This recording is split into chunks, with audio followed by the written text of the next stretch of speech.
समाज का मन तैयार होना चाहिए, नई पीढ़ी का मन तैयार होना चाहिए। बालकों का, शिशुओं का मन घर में तैयार होता है।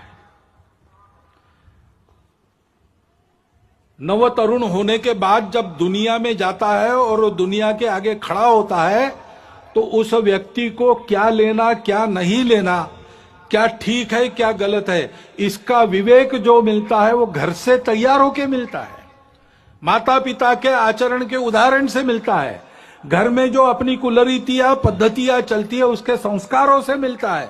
उनको ठीक करने से बहुत सारी बात बिना शासन के भी हम कर पाएंगे। और इसलिए कुटुंब प्रबोधन की गतिविधि हमारे स्वयंसेवक चलाते हैं। सप्ताह में एक बार कुटुंब के लोग बैठते और आपस में संवाद करते हैं, मुक्त चर्चा करते हैं। स्वभाषा स्वभूषा, अपना भजन, भवन, भ्रमण, भोजन किस प्रकार से चलता है, कम से कम अपने घर की चौखट के अंदर हम लोग अपने स्व के आधार पर आचरण करते कि नहीं? घर में अपनी भाषा बोलते हैं कि नहीं? कागजों पर अपना हस्ताक्षर करते हैं तो अपनी मातृभाषा में करते हैं कि नहीं? करना चाहिए। जहां टाल सकते हैं विदेशी भाषा को टालो, जहां उसका उपयोग है और जहां अनिवार्य है वहां तो करना ही पड़ेगा, करेंगे भी। हमको किसी भाषा से थोड़ी बैर है।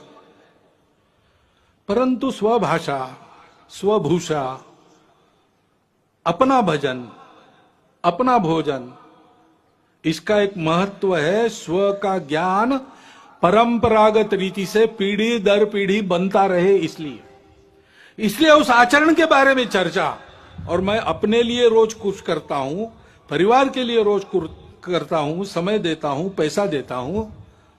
देश समाज के लिए रोज क्या करता हूं, कितना खर्चा रोज करता हूं, इसका विचार होके ऐसे छोटे छोटे संकल्प लेना और उसके आधार पर परिवार में सब लोगों का मन बनना चाहिए, नई पीढ़ी का भी बनना चाहिए। तो इस प्रकार के विपरीत वातावरण में भी उनकी प्रतिकार शक्ति जागृत रहने से, विवेक शक्ति जागृत रहने से वो उचित का ही चयन करेंगे। स्वाभाविकता तो उनका झुकाव अच्छे के तरफ ही है, केवल उसके लिए पोषक उनके मन बुद्धि के संस्कारों को बनाना चाहिए।